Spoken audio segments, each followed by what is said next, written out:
გამარჯობა მეგობრებო, მე ვარ Beburi Asatiani, მუსიკა პროდიუსერი და აუდიო ინჟინერი, მარკეტოლოგი, YouTube ვიდეო მეიქერი და ყველაფერი ერთად. მოკლედ, ვუბრუნდები YouTube არხს და დღეს მინდა ვისაუბრო Soundcloud-ზე.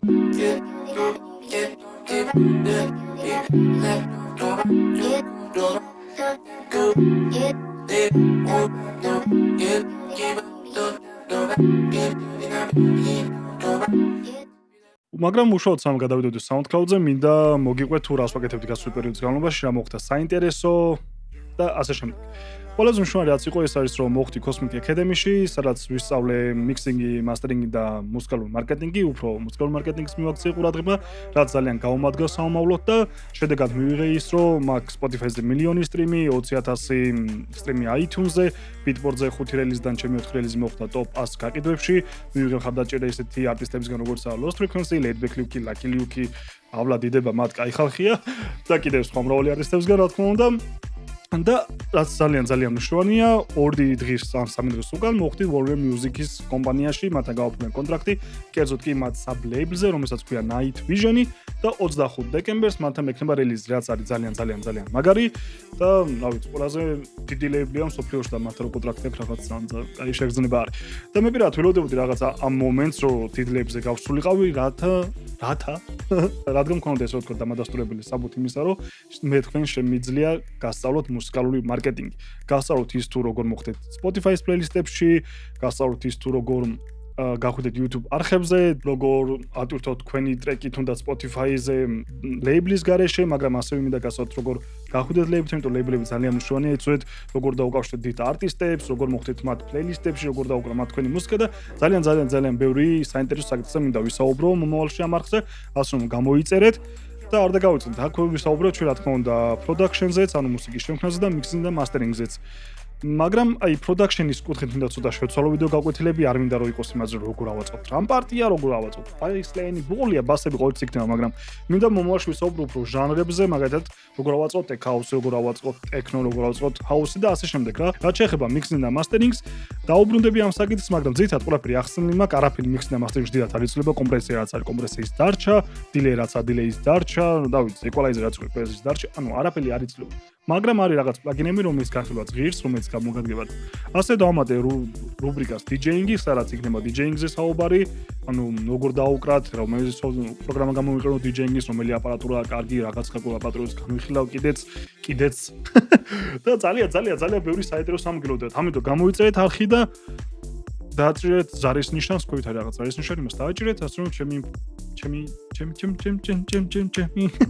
ჩემი ვიდეოები ყოველთვის ამოვარდება თქვენ YouTube wall-ზე, ესე რომ ვთქვათ. დღევანდელი თემა იქნება SoundCloud-ი და თუ რატომ არ არის SoundCloud პოპულარული და რატო გირს Spotify-ზე გადახვიდეთ, დღეს მინდა ვისაუბრო ამაზე. მოკლედ რატო გადახვიდეთ SoundCloud-დან Spotify-ს.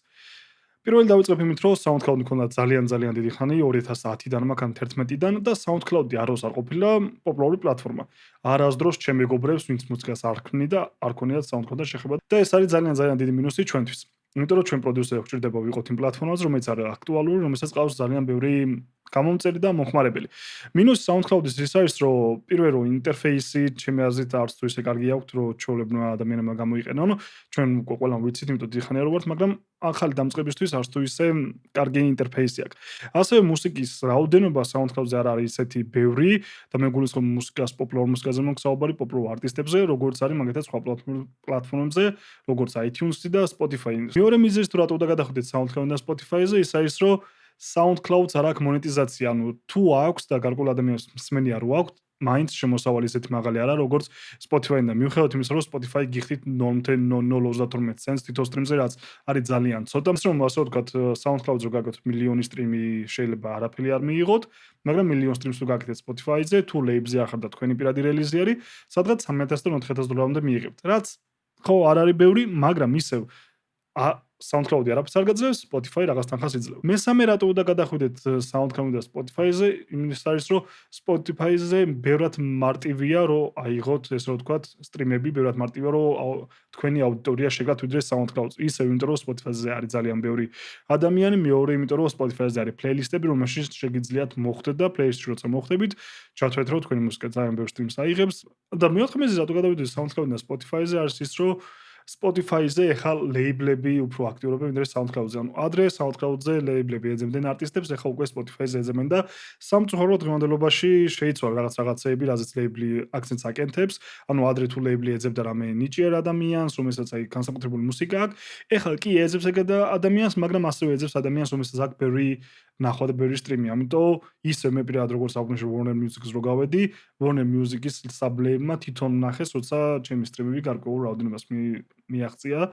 მოკლედ ეს ჩემი არის ძალიან მნიშვნელოვანი დეტალებია, მაგრამ SoundCloud-ს აქვს თავისი პლუსები რა. ერთ-ერთი ყველაზე დიდი პლუსი აქვს, რომ შეგიძლიათ აძლევთ თქვენი ტრეკი private რეჟიმში, რაც ნიშნავს, რომ არავინ არ ნახავს და პაბლიკად არ იქნება და შეგიძლიათ ესეთ რეჟიმში გადაუგზავნოთ ლეიბლებს, იმიტომ რომ ლეიბლებს ყოველთვის უნდა თქვენი ტრეკი რო იყოს private რეჟიმში და არ ჭირდება ტრეკები, რომელიც უკვე არის public, იმიტომ რომ თუ ტრეკი public-ია და სხვებს დააქვთ, მაშინ ლეიბლს ეგ ტრეკი აღარ ჭირდება. მეორე პლუსი რაც აქვს SoundCloud-ს ეს არის, რომ community აქვს თავისი, მაინც იქ არიან პროდიუსერები, დამწყებები, ვინც თვითონ ტრეკებს და შეგიძლიათ მათთან იმეგობროთ, რაღაც კოლაბორაციები გააკეთოთ და მესამე პლუსი არის ის, რომ უფასო მარტივია ატვირთვა SoundCloud-ზე ტრეკის, ანუ უფასო Spotify-ზეც არის ტრეკის ატვირთვა, უბრალოდ სხვანაირად ხდება ტრეკის ატვირთვა და SoundCloud-ზე ბევრად მარტივია, მაგრამ ისევ SoundCloud-ს აქვს შეზღუდვა წუთებზე და 120 წუთი რო შეავსოთ ალბათ ისეც რთულია, მაგრამ მაინც ანუ უფასო კია, მარტივი კია, მაგრამ ჯობია დრო დახარჯოთ და მუსიკა თვითონ Spotify-ზე ვიდრე SoundCloud-ზე, მაგრამ გაითვალისწინეთ, მე პირადად Spotify-ზე არ ავტვირთავდი მუსიკას, რომელშიც არ ვარ 100% დარწმუნებული, იმიტომ რომ რადგან დისტრიბუტორიდან გიწევთ ან ლეიბლიდან ატვირთვა Spotify-ზე რთულია მისი წაშლა ეგ-ერთი და მეორე თუ აკეთეთ პორტფოლიოს, ესე ვთქვათ, Spotify-ზე, ჯობს გააკეთოთ კარგი და ატვირთოთ ის მუსიკა, რომელიც არის რეალურად კარგი. SoundCloud-ს კი დავიტოვებდი და გამოვიყენებდი იმისთვის, რომ დემოები ავტვირთო, ვაჩვენო სხვა ადამიანებს, მოვასმენიო private რეჟიმში. თუ SoundCloud-ს აქვს ძალიან დიდი პლუსი, რომ კომენტარების დატოვება შეგიძლიათ წუთების მიხედვით და ეს რომ მაგალითად გავთ რაიმე ტრეკი, ჩაუგდით თქვენ მეგობარს და უთხრეთ რა მოგწონს და რომელიმე წუთზე გეტყვით, რომ აი ამ წუთზე ეს ხმა არ მომეწონა და ესე SoundCloud-ს ძალიან დიდი პლუსია. მაგრამ ისევე არსებობს Dropbox-ი, რომელსაც აქვს მსგავსი ფუნქცია. წუთების მიხედვით შეგიძლიათ კომენტარები დატოვოთ და ასევე Dropbox-ის ლინკებსაც ღებულობს ლეიბლები. და Dropbox-ზე გაქვს სადღაც 2 გიგაბაიტი, 8 გიგაბაიტის გუნი საკმაოდ ბევრი არის, რომ WAV-ში ან თუნდაც WAV ფორმატისთვის ალბათ იმდენად ბევრი არ არის, მაგრამ MP3-ში ვატვირთოთ, საკმაოდ ბევრი სივრცე გექნებათ. ასე რომ, რავი, ეს ისეთი არაფერი აღარ აქვს SoundCloud-ს, რაც სხვა სერვისებზე არ მოიძებნება, იმიტომ რომ მე პირადად Dropbox უფრო ხშირად ვიყენებ ლეიბლებს, ტრეკი გავუგზავნე, ვიდრე SoundCloud-ს, მაგრამ SoundCloud-ს აქვს კიდევ ერთი პლუსი, რომელიც არ ამიღნიშნია, ის არის, რომ SoundCloud-ზე როცა გამოწერა, აი ვარსკვლავი როცა გაქვთ თავზე რა, მაგმარსკვლავის მეშვეობით თქვენ შეგიძლიათ თქვენი ტრეკი გახადოთ სრულად private, ანუ ვინმე მოусმენს ან კომენტარს დატოვებს, სხვა ვერან ვერ ნახავს. და ეს თქვენ გაწყობთ, იმიტომ რომ როცა ლეიბლს უგზავნით თქვენ ტრეკს და როცა უგზავნით ერთ ლეიბლს სხვა უგზავნით, ძალიან ბევრს უგზავნით თქვენს და მეც. და უხეშად ვთქვათ, ჩვენ ვაჩვენებთ თავს ამ ლეიბლს, რომ ისინი არიან ერთადერთები, რომელიც გვინდა და ოღონდ მათთან მოხდეთ რა, ეს არის ჩვენი მიზანი, რომ დავაჯეროთ და ამიტომ ამ ფუნქციის დახმარებით შეგვიძლიათ გავთიშოთ ვიებები, კომენტარები, ყველაფერი და როცა ლეიბლი დააჭერს, იფიქრებს, რომ არავის არ მოусმენთ და მარტო ისინი უსმენს. ნამდვილად კიდევ ერთ მოუცმა ლეიბლმა მაინც მოусმენა. მაგრამ ეს რა ვთქვათ, ლეიბლმაც იცი არის ესეთ ფიჩი რო არსებობს, მაგრამ ეს რა ვთქვათ, გამოსადეგი არის რა. ეს არის ალბათ ყველაზე დიდი პლუსი SoundCloud-ის subscription-ის.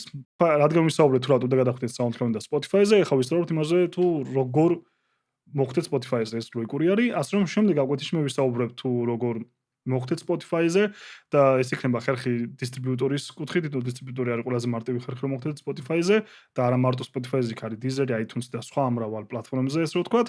და გავათამაშებ DistroKid-ის აკაუნტს. იქ DistroKid-ის არის ერთ-ერთი დიდი მთავარი დისტრიბუტორი, ესე ვთქვათ. და ამ აკაუნტს შევქმნით თქვენ თვალწინ, გავჩვენთ როგორ ვატვირთოთ ტრეკები, როგორ მივთვით მაღაზიები, როგორ გაქვთ ყველაფერი სწორად და მარტივად. და უკვე როცა გავაკეთებ ამ აკაუნტს, გადაეცემა ეს აკაუნტი, ესე ვთქვათ, თქვენგან ერთ-ერთ რომელიმეს რენდომად და გექნებათ ასე ვთქვათ ერთი წლით უფასო დისტრიბუტორი DistroKid-ის სახით. მადლობა დიდი ყურადღებისთვის, ძალიან დიდი მადლობა რომ უყურებთ ჩემ ვიდეოს, ძალიან დიდი მადლობა რომ 2000 subscriber-ზე ადით, დღემდე კომენტარებს ხედავ და ლაიქებს ძველ ვიდეოებზე. ძალიან მიხარია, ძალიან კარგები ხართ, ძალიან დიდი მადლობა კიდევ ერთხელ და დროებით.